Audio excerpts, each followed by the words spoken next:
Brother Massimo Fuzzarelli is the 121st successor of St. Francis of Assisi.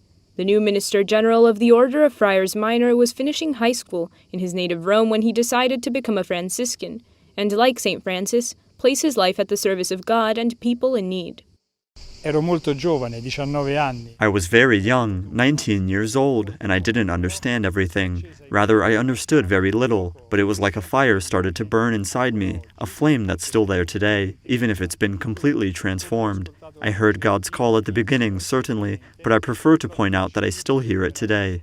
For the next 6 years, his responsibilities will include overseeing the work of the Franciscan Friars Minor, who are present in Asia, Africa, Oceania, Europe, and the Americas.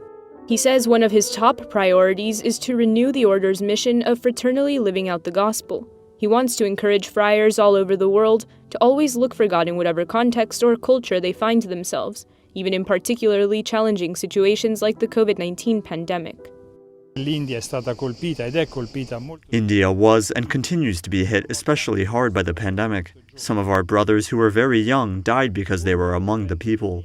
Every convent in India has found a way to help the people: food aid, listening, healthcare.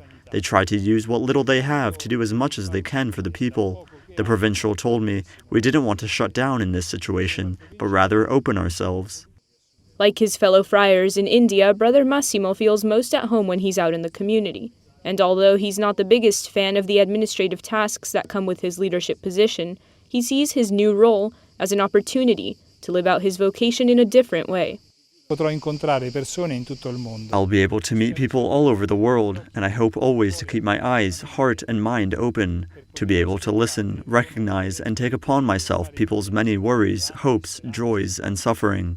I hope I don't lose this connection, also because I'd like to go back to being among the people after I finish this service. It's thanks to this spirit of service that the mission St. Francis began in Assisi more than 800 years ago remains alive today, and not only in this small Italian town, but all over the world.